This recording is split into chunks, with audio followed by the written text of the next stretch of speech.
Next on People to People, teen journalists shed light on the dark crime of human trafficking through reporting and a town hall meeting. Meet the students of Columbia Links at Columbia College, plus a reformed prostitute, how she's healing and helping.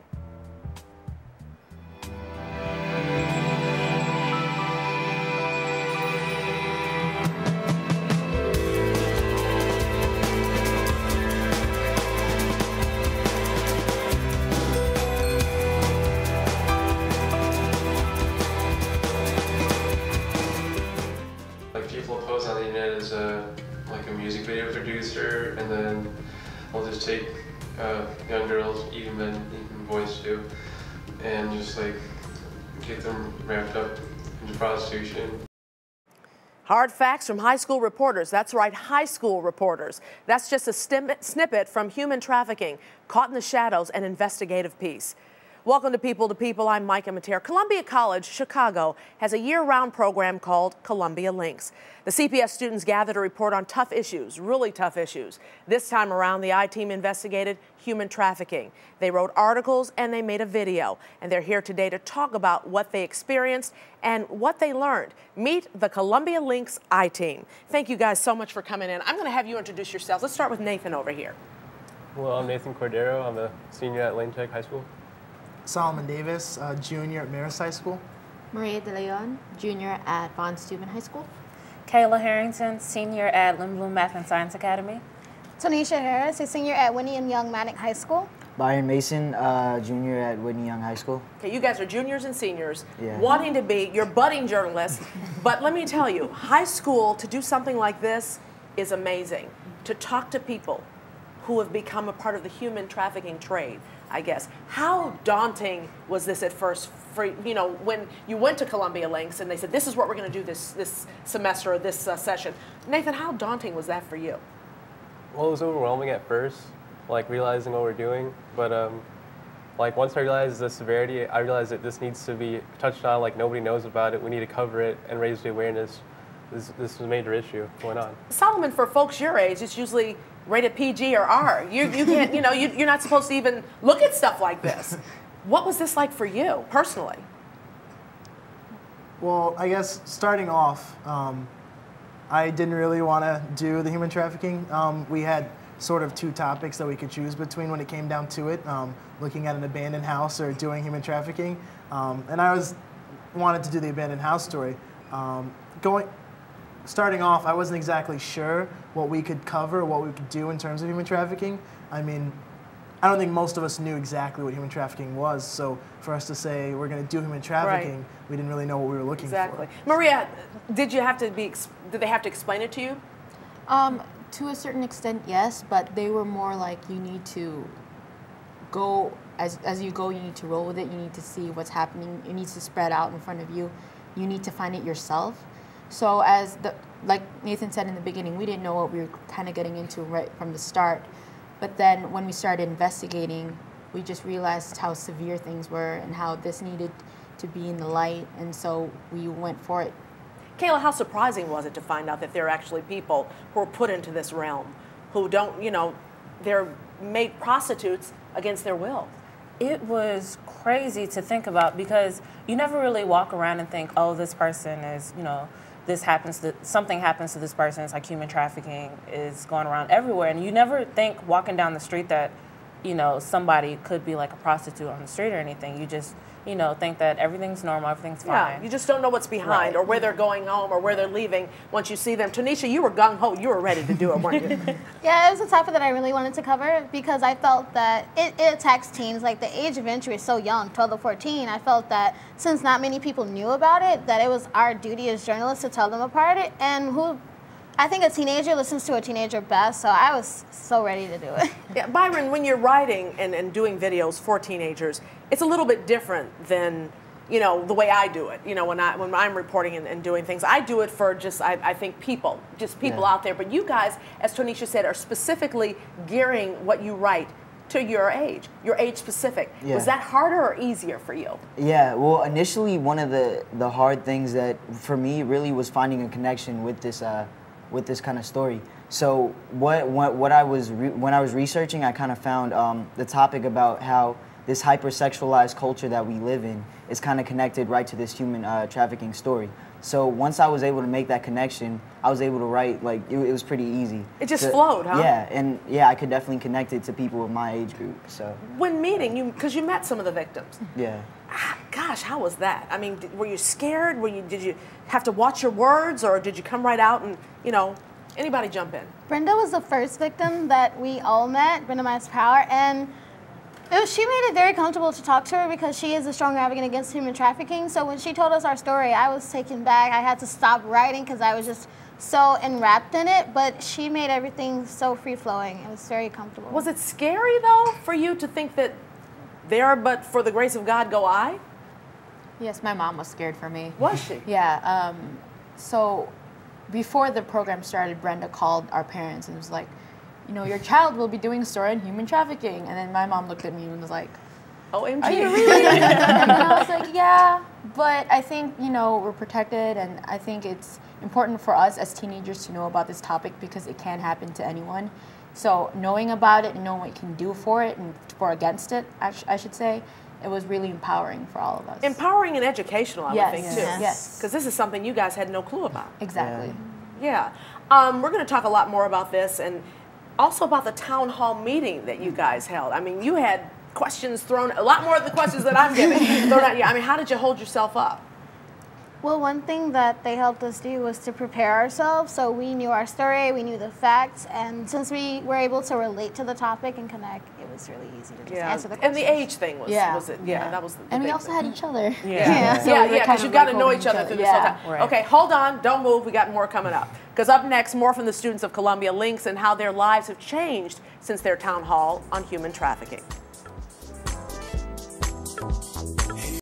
When people hear the term human trafficking, they don't believe it's anywhere near their neighborhood or in America. A scary fact is that Chicago is the 5th largest hub for human trafficking. How the age range, 19 to 23, is so young, and how I believe that the stereotype of what being a man means has influenced this young age range for people to buy sex. Welcome back. Human trafficking is not just international, it's domestic, it's local, it's right here in Chicago. Somewhere between 1,800 and 4,000 young girls and women are victims. I'm talking with student reporters from Columbia Links at Columbia College who reported on this issue. Guys, why don't we know about this? It's very underground. Yeah. Like, people kind of want to turn a blind eye to it. They don't want to know that in their backyards, there's someone taking their child or their girlfriend or their sibling, or they just don't want to see it. And it's the most, I'm sorry, go ahead. I was going to say also, the society still kind of goes through the whole blame the victim thing. So when they hear things about, you know, prostitution or things like that, they don't look at prostitutes as victims. So they don't really think, you know, oh, you know, that they deserve it or they asked for it. But, you know, that's why some things like this always stay, you know. There's a social stigma that they want to be prostitutes. It's not that they were forced to be prostitutes. How does it work? Well, how it works is that it's very ways. The ways to prove this is fraud, coercion, or force. And most people think it's force where it's like some kid kidnapped on the street and forced into prostitution. But there's two types of pimps. There's the Romeo pimp, there's the gorilla pimp. And what kind of Romeo pimp, which is the one that'll shower you with gifts and he'll be like your boyfriend and show you love and affection. And then there's the gorilla pimp who will force you into it through violence. And what the Romeo pimp does is he'll like scope out at a mall or a place where it's heavily populated with teens, and he'll look at the group of girls and see the one who can't buy anything or she's very insecure and has a low self-esteem about herself. And he'll approach her, give her a few gifts, tell her he loves her, and then he lures her in and then he traps her. And then there's also like the boyfriend who says, if you really love me, you do this for me. And that's how you love me. Byron, how do we stop this? I think what we really need to start doing is focusing on the demand side of this. Like, so we need to go after the people who are buying the sex. Like, what's happened before is where people will arrest the prostitutes, and then, but eventually they get back on the street. So it's really not doing anything to end the problem. So what we really have to do is go after the Johns who are buying the sex, and that's what's really going to put an end to this. You say the Johns, what about the pimps or the madams? Yeah. It's hard to go. Yeah, it's harder to get to them. Really? Yeah. So you got to follow the Johns? You have to follow. You have to follow the Johns. You have to follow the girls because the pimp has a lot of tactics to protect himself. And someone tagged it in my article was they had an 8-year-old go out to the prostitutes and collect the money because, you know, when a police officer sees that, it's not suspicious, and he sends a girl that he trusts out to do that, so he's never there and to be seen when the cops come. So Nathan, is it the onus on the parents? Where's the onus to stop this, other than the Johns? I mean, how come these kids are out there, you know, being able to be snatched up? I mean, sometimes it just comes to where they're living at, their situation. But as far as the pimps go, they eat, sleep, and drink ways to recruit you, and they're just thinking of new ways every day. So wow. Yeah. Now, tell me a little bit more about your town hall. How was that? How did that make you feel? I mean, how did that change your life to have these people up there talking about this fabulous story that you did, asking questions? Well, I was nervous at first, but as far as once I started talking, I was just like ready to go. I realized that like we've been working on this for like 5 months or so, and I know this subject really well. I know it was kind of like. It was fun to see all the people telling me good job and shaking my hand and telling me congratulations. I really appreciated it. How has this changed your lives, guys? We're here. That's one thing. I mean, we wouldn't have been if we didn't do the town hall. And also, doing this whole program with the whole issue of human trafficking, it made me more aware of my surroundings in general. Every time I walk down the street, I wouldn't say paranoid, but I'm more cautious. Yeah. And I think that's a good thing, and that's why I think everyone should really know about this topic, because everyone needs to be cautious about this. Like we said before, anyone can be taken and put into human trafficking. So. When you hear about someone being kidnapped, a young girl being kidnapped, now having done this, do you get scared that maybe they were taken into human trafficking? Yes. It's always a possibility. Yeah. I mean, I'm sure it's affecting your lives everywhere. Like Maria says, she looks around her surroundings. What about you, Solomon? Has it changed your life? Well, I think with human trafficking, education is like key. It's a big portion of knowing the topic and sort of knowing what you're seeing. And I think that not just me, but everyone else, when we're on the train or we're just walking and we see, say, a person or we see something suspicious, it didn't click before, but we look at it and we say that could possibly be human trafficking. And I think that goes back to sort of ending human trafficking. You have to first end something, or for people to actually know about it, they have to. Education's a big part, because if you don't know about something, then you don't know how to help something. What about Columbia Links? How's that changed you guys' lives? It's amazing. I mean, it gives us these opportunities to look for stories that we can write about, things that are interesting, things that we can relate to the teen audience, and write about them and do stories. And it's really cool because it gives like a creative outlet. So what would you like to do next? What would you like to investigate next? Tanisha? I think I like to investigate about colleges because I'm a senior. It's been on the mind for so long. I like to investigate why colleges are so expensive, why the struggles of getting into them, what is the best college. I think it's really important, especially since Solomon has showed us all this piece about how, you know, the for-profit colleges, how they lure in at-risk people to come in, they take their money, how they're using like veterans loans to fund themselves. And also, connection with college to human trafficking. Some Really? people, there's a connection. There's always a connection. There is a connection. But some people actually like go to prostitution to pay for college. And that's a thing that happens. And then once you get into prostitution, sooner or later, if you stay in that kind of industry, because it is an industry now, it's $3 billion worth industry, you get sucked into human trafficking. Can I say that you guys are phenomenal? Thank you. Thank you. Great. This is wonderful. Keep up the good work. Don't come looking for my job, though. Coming up, a woman who's sometimes called the Harriet Tubman of human trafficking. We're going to meet Brenda Myers-Powell. You heard them talk about her just a while ago, right after the break.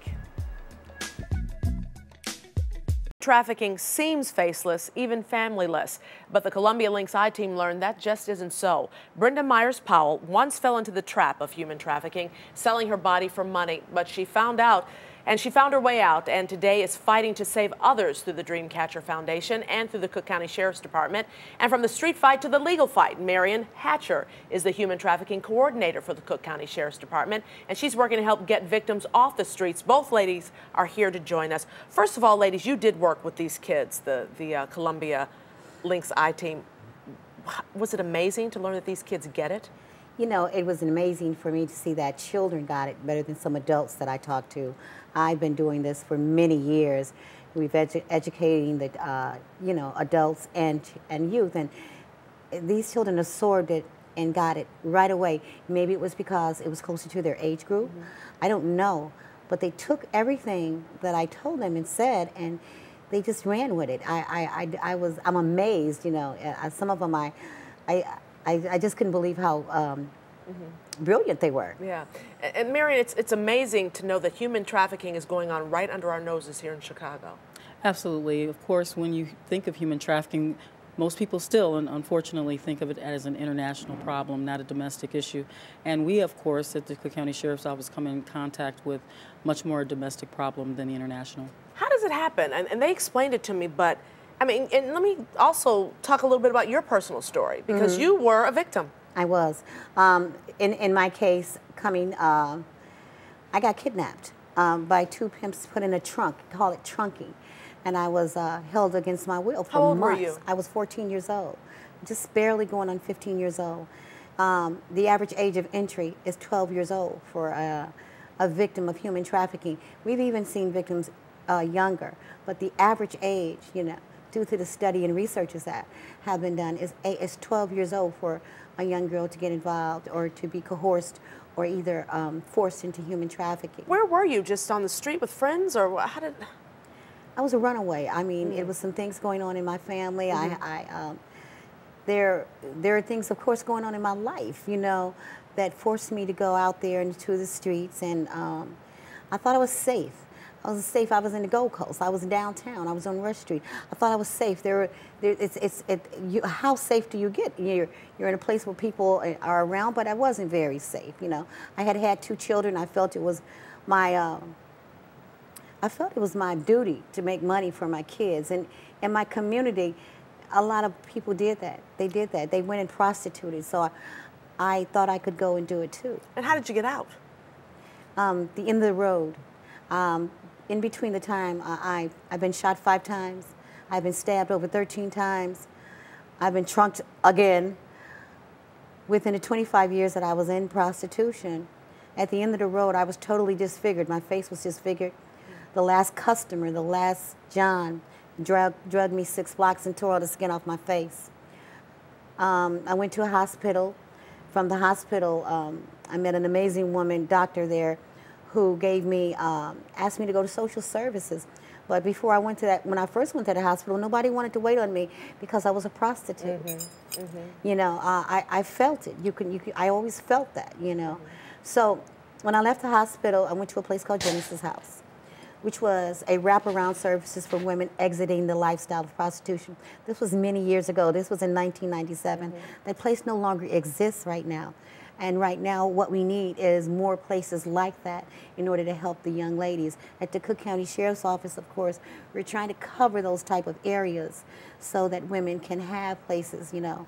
And at the Dreamcatcher Foundation also, because we know what it means for a girl to be safe and get the rebuilding services that she needs after she's been through and traumatized like that. We talked to the kids, Marion, and said, how do we stop it? He says, the kids were saying, you go to the Johns, you got to stop it with the Johns. Is that how you stop it? Yes, it is. The buyers of sex are the issue. If you get rid of the demand, the problem goes away. They have a nickname for me. I won't bring it up. I'll let Brenda say it. But the bottom line is one of the most important tactics that Sheriff Dart has initiated. Not just the victim-centered services have been a part of what we do for Sheriff Women's Justice programs for years, many, many years, since 1999 under even the former administration in the Sheriff's Office. But in 2011, October 2011, the first pilot of what we call now the National Day of John's Arrest was initiated, and that was 8 jurisdictions across the country. 216 Johns were arrested. 8 stings later, 59 plus jurisdictions across the country. We've arrested 2,338 Johns, scores of pimps and traffickers. There's, of course, associated other criminal activity, narcotics charges, gun charges. We've rescued countless women and girls. Men and boys are involved as well, transgender. This is a hot mess. It is. We need to know more about this, and we're going to talk a little bit more about this in just a second. We're going to come right back and talk more to Marion and to Brenda. More now from Brenda Myers-Powell with the Dreamcatcher Foundation in the Cook County Sheriff's Department, and Marion Hatcher from the Cook County Sheriff's Department, both at the forefront of fighting human trafficking here in Chicago. And Marion, you, like Brenda, know it firsthand as well. You were a victim as well. That's correct. The precursor to my situation was domestic violence. I was a victim of domestic violence, which sent me spiraling down to drugs. And the drugs, unfortunately, I was missing for 2 years because I ran from my problems, and drugs were actually, you know, the way to hide. And when you introduce that and you don't know you're suffering from the disease of addiction, you become vulnerable to those who would victimize a person who's going through things. Do you think the fact that you're both victims have helped you to kind of tackle this problem a little bit more? Oh, absolutely. Absolutely. We have a better outlook in this than people who've never been through it. And the victims know that. The victims can tell when we walk into a room. Really? They sense it. Understand, understand one thing about women and girls who have been in this tragic piece is that their main thing are that they're multitasking. And they assess people. That's part of their survival piece. They have to. They have to. And so when you walk in a room, they're assessing you before you even ever assess them. So they know when we come in, this is different. This is something that we've been told that, wow, we've been a lot of places, but we've never met women like you who have been dealing with law enforcement, who are on law enforcement as a piece, and we get to talk to somebody just like us. That's huge for them.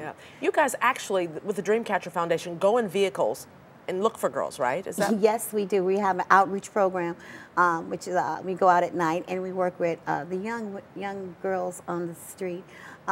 We don't always run into all young girls. We run into all ages of women, but our goal is to work with young girls from 12 to 25, and we run into them all the time. Well, where is there a prevalent area where you find them, Marion, or no?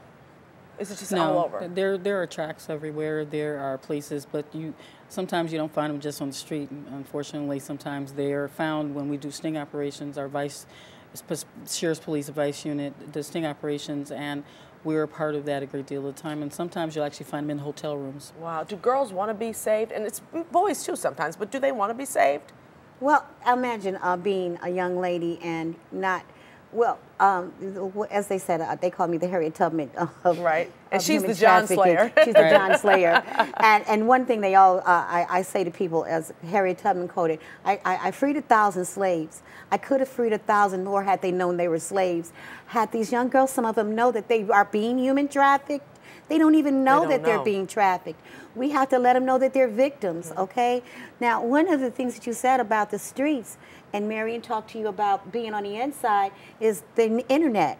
Oh, huge. Yeah, and social media is a big deal now, Very too. Very huge, and we're now where you could say, well, the perpetrator is outside my door, I can keep my child safe, but now they're in your home because they're on your internet. They're in your home. Ladies, I'd love to talk to you all day because this is great. The Columbia kids were fabulous, and they're working with you, and you guys have done a great job. Keep up the good work. We got to tackle this and stop this. Thank you for joining us today. Check out our rebroadcast of this program Sunday on CLTV. It can also be viewed on the WGN-TV website. That's WGN-TV.com. And for more on the student report, video, and articles, phenomenal, check out ColumbiaLinks.org. Thanks again for joining us, and we will see you next time.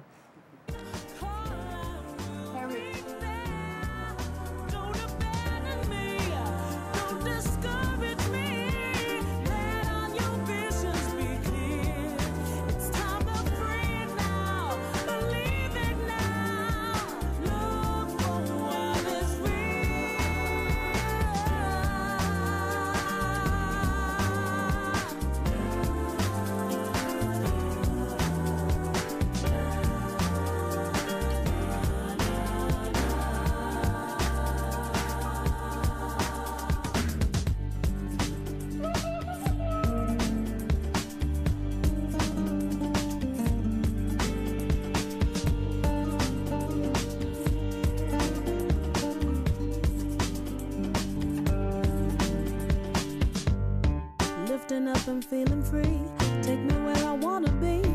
Always give me time to move my world. Give me what I need from you. Feel the joy I'm going through. Bring me wonders I'll never know.